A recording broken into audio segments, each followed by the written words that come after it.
আসসালামু আলাইকুম। প্রিয় দর্শক, অন্য মঞ্চের আলাপচারিতায় আপনাদের সকলকে আমন্ত্রণ জানাচ্ছি। সুপ্রিয় দর্শক শ্রোতা, আসসালামু আলাইকুম। আশা করি ভালো আছেন। নতুন একটা বিষয় আপনাদের সঙ্গে শেয়ার করতে চাচ্ছি। আপনারা কি জানেন, নিউ ইয়র্কে জাতিসংঘের অধিবেশনে যাবার জন্য ডক্টর মোহাম্মদ ইউনূস ভীত সন্ত্রস্ত অবস্থায় বিকল্প উপায়ে তার আত্মসম্মান রক্ষা করার জন্য কি করা যায় সেজন্য বিএনপির মহাসচিব মির্জা ফখরুল ইসলাম আলমগীর, জামাতের একজন নায়েবে আমির, এনসিপির এক নেতা এবং বিএনপির ভারপ্রাপ্ত চেয়ারম্যানের পররাষ্ট্র বিষয়ক উপদেষ্টাকে সঙ্গে নিয়েছেন। টার্গেটটা হচ্ছে কোনোভাবে যাতে বিমানবন্দর এবং নিউ ইয়র্কে জাতিসংঘের সদর দপ্তরের সামনে ইউনূস যাতে লাঞ্ছিত না হন, কারণ ওই সকল দলের নেতারা সঙ্গে থাকলে তাদের সমর্থকরা আসবে, তাকে তারা রক্ষা করবে। কিন্তু সেখানে খুব বেশি একটা সাড়া হয়নি। তাহলে বিকল্প করা যায় কি? আউটসোর্সিং এ লোক সংগ্রহ করতে হবে। আউটসোর্সিংটাকে আরো সহজ করে বলি, টাকার বিনিময়ে ভাড়ায় লোক আনতে হবে।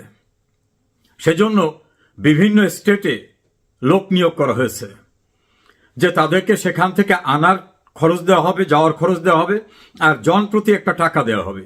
এই খরচটা কোত্থেকে আসবে? এম্বাসিতে বিভিন্ন সোর্সের, যার হিসাব দিতে হয় না এমন অনেক সোর্সের টাকা থাকে, সেই টাকা। এবং ওইসব দেশে যারা আওয়ামী লীগ বিরোধী ব্যবসায়ী বা ধনী মানুষ, তারা একটা অ্যামাউন্ট দেবেন, আর ইউনূসের যে কোম্পানি আছে সেই কোম্পানি টাকা দেবেন।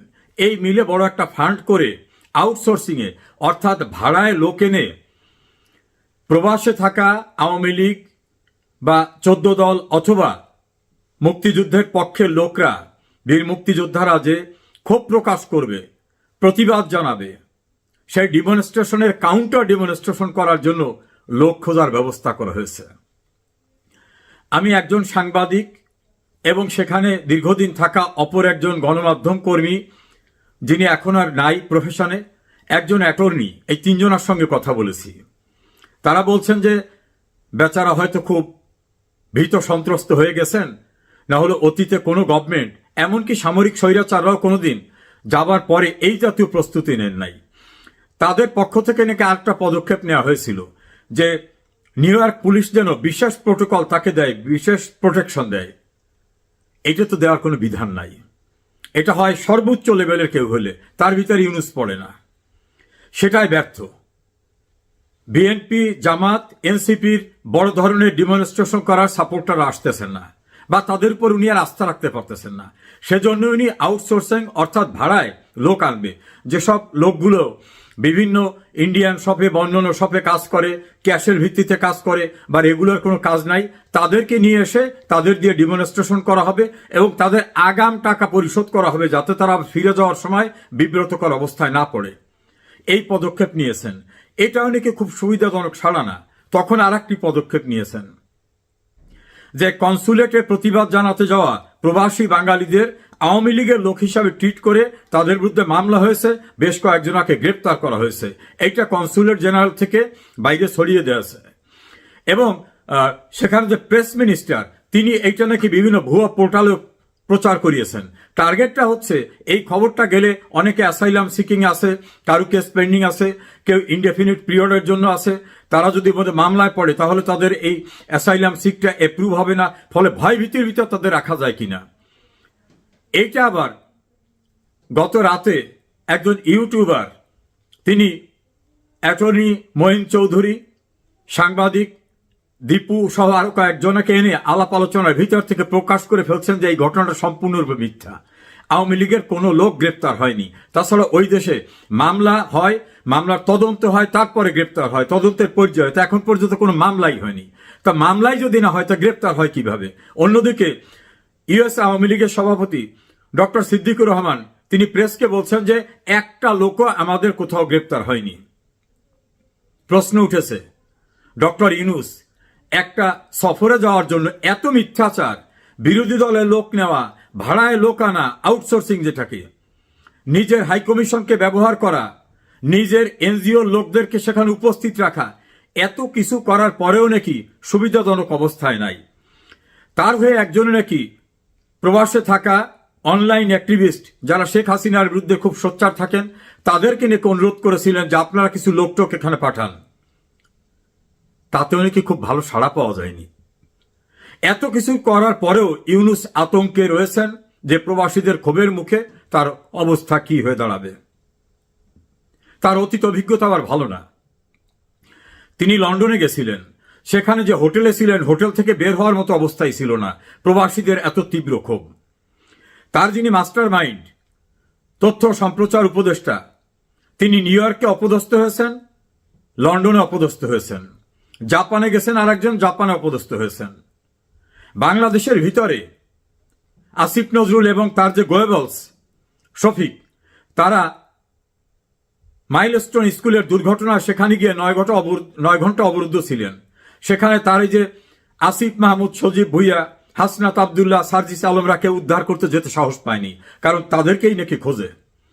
আবার কক্সবাজার, চট্টগ্রাম, গোপালগঞ্জ, ময়মনসিংহে এই যে তার কিংস পার্টির লোকরা যাওয়ার পরে সেখানে ডগ স্কোয়াড অর্থাৎ কুত্তা বাহিনী, সোয়াত বাহিনী, আর্মি, র্যাব, বিজিবি সবকিছু দিয়েও নাকি তাদের রক্ষা করা যায় না, পরিস্থিতি এমন। ফলে দেশের ভিতরে দেশের বাইরে কোনো জায়গায় ইউনূস এবং তার গংরা, তার বাহিনীরা নিরাপত্তা বোধ করছেন না। ঢাকা বিশ্ববিদ্যালয় এবং জাহাঙ্গীরনগর বিশ্ববিদ্যালয় ছাত্র সংসদ নির্বাচনে ইউনূস বাহিনীর যে দল এনসিপির যে ছাত্র সংগঠন বাকসাস, বাংলাদেশ গণতান্ত্রিক ছাত্র সংসদ, তারা নাকি দেশের সমস্ত মানুষের আশা আকাঙ্ক্ষার প্রতীক। তারা এত ভোট পেয়েছেন যে নিচের দিক থেকে ফার্স্ট হয়েছেন, এত খারাপ অবস্থা। এবং এই ঘটনায় সার্জিস আলম, হাসনাত আবদুল্লাহ, আসিফ মাহমুদ, সজীব ভুইয়া, মাহফুজ আলম, নাহিদ ইসলাম, তাদের কোনো সাড়া শব্দ পাওয়া যাচ্ছে না। একজন ইউটিউবারের আলোচনার ভিতরে তো দেখলাম যে তারা কি হারিয়ে গেছে নাকি তারা আছে, তারা কি দুঃসময়ের ভিতর আছে, কোনো অভাব অনটন আছে, খাবার দাবার পাচ্ছে নাকি। আবার এর ভিতর ছড়িয়ে গেছে যে একজন সচিব নিয়োগে 35 কোটি টাকা নিয়েছেন এবং এনবিআর এর চেয়ারম্যান নিয়োগে নাকি 100 কোটি টাকার ঊর্ধ্বে। এই চতুর্দিকের এই ভয়ঙ্কর পরিস্থিতিতে ইউনূস এখন ছেড়ে দেমা কেঁদে বাঁচি এটা যেমন ভাবছেন, পাশাপাশি আবার ভাবছেন আর তো কোনোদিন কিছুই হতে পারবো না। হয়তো মনে মনে ভাবছেন যে আমি তো ইউনিয়ন পরিষদের চেয়ারম্যান হতে পারবো না নির্বাচনে, তাছাড়া ক্ষমতা হাতছাড়া হওয়ার পরে দেশেও তো আর ফিরতে পারবো না যদি দেশের বাইরে চলে যেতে পারি। যতদিন সময় নেওয়া যায় এই সময়ের ভিতরে কিছু কামিয়ে নেওয়ার চেষ্টা। আর ইউনূসের সঙ্গে যারা আছেন তারাও মনে করছেন যে বিদেশ থেকে আসছেন, কারণ তার ক্যাবিনেটের অধিকাংশ তো বিদেশি আর এনজিও পার্টি। কেউ কেউ তো এক ইউটিউবারের ভাষায় ডায়াপার পড়তে হয়, মানে বহুমূত্র রোগে আক্রান্ত। এইসব লোকরা আত্মজীবনের সুযোগ পাবেন না, কাজে হালুয়া রুটি যা কিছু ভাগযোগ করে নেওয়া যায় এখনই নাকি উপযুক্ত সময়। এর সঙ্গে আরো যুক্ত হয়েছে ঢাকার রাস্তায় পুলিশকে এত কিছু বলার পরেও, সর্বশেষে 5,000 টাকা করে দেওয়ার মতো একটা উৎকোচ দেওয়ার পরেও আওয়ামী লীগের মিছিল ঠেকানো যাচ্ছে না। আর মিছিল প্রতিদিন 10টা-15টা মিছিল হচ্ছে, আড়ালে আবডালে না, ঘনবসতিপূর্ণ এলাকায় এবং কর্মব্যস্ত সময়ে। এমনকি ইউনূসের যে দল এনসিপির অফিসের নিচে নাচতেছে, গাইতেছে, মিছিল করতেছে আওয়ামী লীগের লোকরা, সেখানে নাকি তাদেরকে টু শব্দ করতে সাহস পাচ্ছে না এনসিপির কেউ। অন্যদিকে জামাত এবং বিএনপির ভিতরে একটা বিভাজন দৃশ্যমান। এনসিপি তো হারিয়ে গেছে, তার কোনো খোঁজখবর নাই।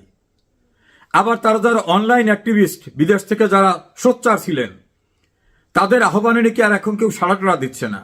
তারা এই আওয়ামী লীগের বাইরে গিয়ে জামাত, বিএনপি, এনসিপি এদের দিয়ে নাকি কিছুই হবে না, ইউনূসের নাকি খুব শিগগিরই পতন হয়ে যাবে।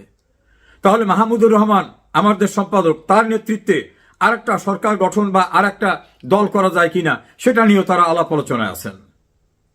ইউনূস এখন চতুর্দিকে সরিষার ফুল দেখছেন, কেউ বলছেন অন্ধকার দেখছেন, কেউ বলছেন কুয়াশাচ্ছন্ন অবস্থা। আওয়ামী লীগের নেতাকর্মীরা উৎসাহিত হয়ে রাস্তায় দোর্দণ্ড প্রতাপের সঙ্গে, আত্মবিশ্বাসের সঙ্গে মিছিল সমাবেশ করছে।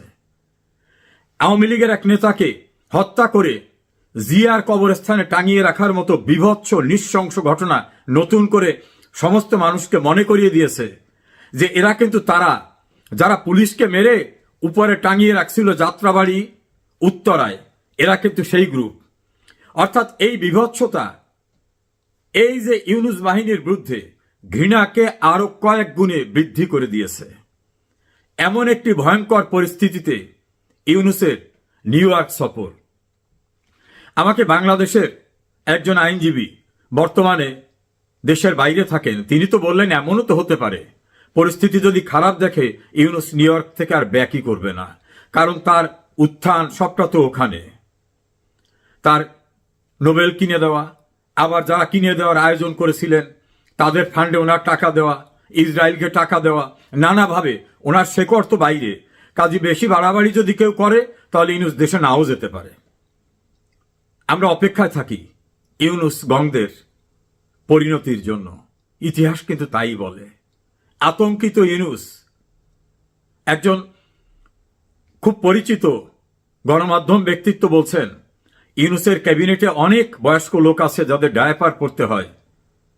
এবারে আতঙ্ক যা, তাতে প্রাকৃতিক ডাকের জন্য ইউনুসকেও কি ডায়াপার পরতে হবে?